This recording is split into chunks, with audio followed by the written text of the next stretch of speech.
Então agora fazer a pintura. Vamos tentar fazer o máximo para poder eliminar todo tipo de sujeira, principalmente para-choque, não quero polir. Então a gente dá um banho todinho no espaço, né, na sua garagem. Lava bem a peça, tanto aonde foi lixado, quanto o interior. Se possível, dá uma limpadinha, uma lavada, para evitar, na hora da pressão do ar comprimido, não gerar algum tipo de poeira, sujeira. Vamos estar isolando, limpando com desengraxante e começando a pintar, tá? Então o que eu indico aí, se você tiver uma garagem, enquanto você não tiver um espaço para estar pintando, é molhar bem o chão, por mais simples que seja, que nem aqui, molhar as paredes, o que tiver em volta, não tem como tirar, dá uma lavadinha, dá uma molhada, porque isso minimiza muito a questão da poeira. De repente bate um vento aqui, infelizmente acredito que vai cair uma sujeirinha ou outra, não tem jeito.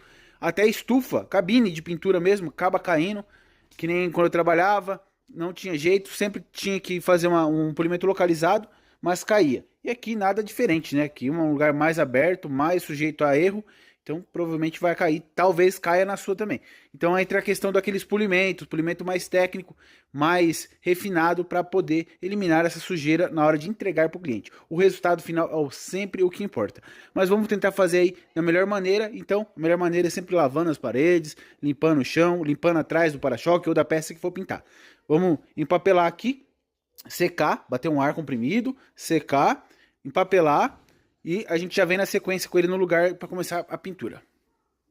Empapelado. Então agora desengraxante, né?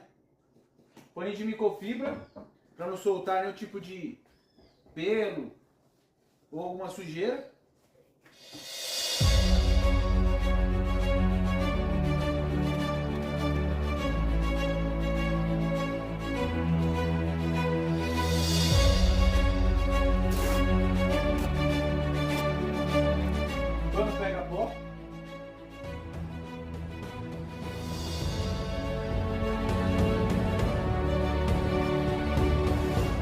Na empolgação de fazer o vídeo, acabei esquecendo de explicar alguns detalhes. Então vou explicar narrando. Enquanto estou pintando, vou passar toda a pontuação narrando. Acho que fica melhor para vocês entenderem. Então essa tinta é base poliéster. Para quem não conhece, base poliéster é aquela que necessita do verniz. E essa pistola de pintura é aquela pistola baratinha, de R$59.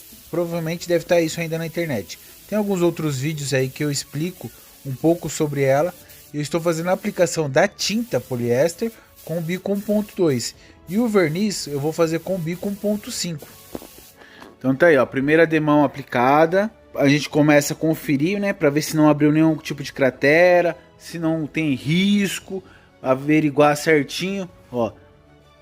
Não sei se vai mostrar aqui, tem alguns micro riscos, mas isso aqui vai tampar com certeza, ó. Tá vendo aqui, ó? Isso aqui com certeza ainda vai tampar. Estou usando a pistola com bico 1.2. Isso interfere um pouco, né? É um caimento mais fino do que o normal. Um bico 1.3 ele tem um pouco mais de preenchimento, porém é a primeira demão ainda. Então ainda tem muita margem para tinta. O caimento ficou bom. Dificilmente ia acontecer alguma coisa. Pode ver que eu puxei um pouco mais, não empoeirei tanto. Por quê? Além de a gente remover todo o material que tinha, e a gente isolou também todo no primer, não ficou nenhum resquício, né? Nem um pouquinho de tinta anterior, de base anterior. Então isso ajuda muito na cobertura, não acontecer nenhum tipo de mapeamento, cratera ou algo do tipo. Então isso, no caso do quando a gente isola inteiro, ajuda bastante. Outra coisa... eu vou estar utilizando agora o filtro. O que acontece? O compressor, o tempo está muito úmido, o compressor tá com um pouco de água, então eu vou estar usando aquele filtro de pistola, porque ajuda bastante a não, de repente, não respingar nem um pouco de água na peça. Então às vezes esses tipos de ferramenta auxilia bastante, enquanto nossas ferramentas são um pouco mais humildes, mais simples, né?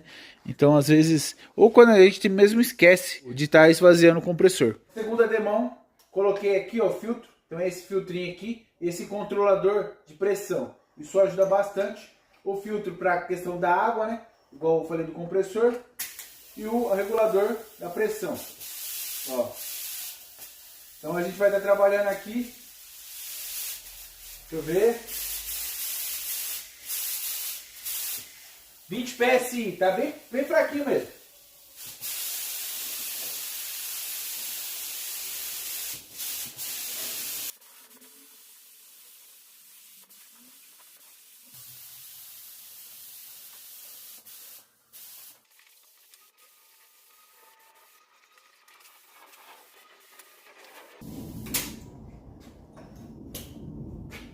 Então vocês observaram que foi bem fraquinho. Ajuda muito isso aqui. Vamos estar esperando secar 10 minutinhos novamente. Às vezes dá até para passar batido, mas eu sei que muita gente gosta de saber, gosta de aprender. A questão da diferença com o filtro com baixa pressão e com alta pressão. Vocês observaram que na primeira ficou bem fininho, uma película muito fina de tinta. Por mais que caiu muita tinta, a película ainda ficou fina, ficou lisa. Agora, quando a gente abaixa a pressão, fica mais texturizado, ó. No preto, é legal isso. Fica aquele aspecto casca de laranja, fica um aspecto legal. E principalmente que tá na segunda demão, então dá uma cobertura bacana. Porém, no prata tem que tomar cuidado, tá? Não é todas as tintas que é indicado baixar a pressão.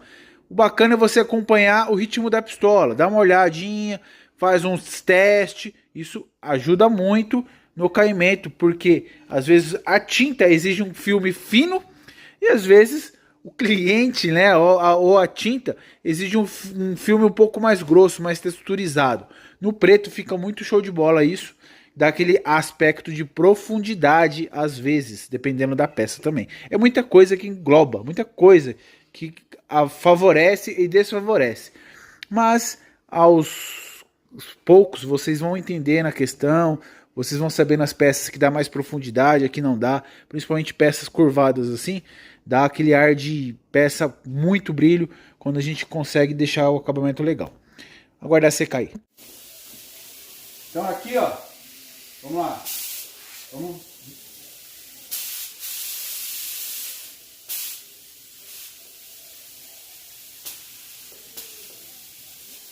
ó, vocês pegar aqui, ó, tá lá no 100, né? Mas na hora que a gente aperta, vai pro 20. Na hora que a gente aperta o segundo estágio, ó, tá lá pro 0. A gente tem que abrir até o 20. Ó, 20. Então é essa pressão que eu quero. Fechou? Tá lá no talo. Mas ó, na hora que eu aperto, vem pro 20. É isso que eu quero. You say that I'm psychotic, but then you like it like that. It's like every time the conversation changes and I want you right back. Ó, um esqueminha top. Às vezes o pestana é muito grande, né? Ó, o que você faz? Vira aqui, ó, e fica por baixo, ó. Não é todos, mas alguns isso facilita muito, ajuda bastante. Principalmente quando há mudança de cor.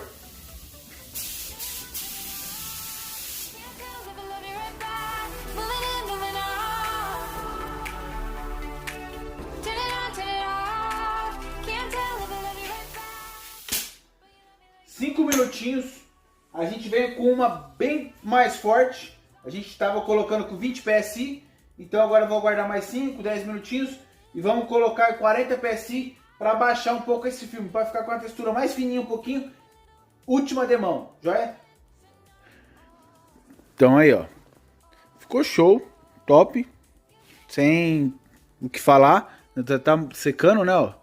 Por mais que foi fraquinha, mas foi bem carregadinha. Então ainda tá com esse aspecto brilhante. Aí aguardar secar um pouquinho. Mas ó, aquele esqueminha que eu falei lá, ó, você levanta o para-choque, cobre bastante. Dependendo da mudança de cor, né? Às vezes se der um primer, vai mudar a cor. Isso ajuda bastante. Você só levanta e consegue estar pintando a parte mais difícil, né? Que às vezes cai muito aqui nesse canto, principalmente a cor prata, cai muito nesse canto e lá fica manchado. Então você levantando ele, você consegue pintar por baixo. Aguardar, deu uma ótima cobertura. É só agora a última demão só para afinar esse filme e depois meter bronca no verniz. Vai ficar legal, vai ficar show de bola. Só para dar aquela pulverizada, carregar décimo, ó, 110 PSI, beleza. Vamos fechar tudo aqui, ó. Fechou, zerado. Ó, aí qual que é o esquema? Aperta, o que estiver vazando aqui não tem nada a ver. Daqui para baixo não tem nada a ver. O importante é daqui para cima, ó. Aperta. E vamos colocar agora 40 PSI. Beleza, ó. 40 PSI. Tá vendo? 40 PSI. Então, a gente vai jogar com 40 PSI.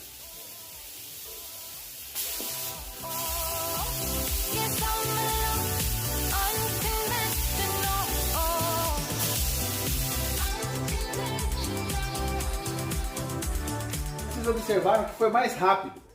Por quê? Só para pulverizar e para tirar todo tipo de mancha. Porque às vezes fica lado com mais brilho, com mais textura, menos textura. E isso, dependendo do ângulo que você ficar no sol, lógico que carro preto quase não aparece isso. Aparece aquelas manchas de brilho, falta de brilho. Mas a questão da pintura, da película da tinta, dificilmente aparece. Mas se é uma cor mais perolizada, ou clara, né? Prata, bege, branco pérola, essas manchas ressaltam. Isso mostra muito mesmo. Qualquer hora eu faço aí na questão da peça prata ou pérola, para vocês verem a diferença. Agora aqui no 40, né? Então vocês observaram que eu comecei com 20 PSI, só para dar aquela texturizada, aquela encorpada na tinta, e depois com 40 PSI. Então, uma pistolinha que, independente da bronca, ela tá aguentando bem e tá show de bola. Vamos tacar o verniz agora. Então, ó, sujou na hora de eu regular aqui. Tô pensando em jogar o verniz com bico 1.5 para a gente observar a questão do caimento do 1.5. Bora lá? Vamos testar? Então tá aí, ó. Vamos lá. Bico 1.8, 1.5.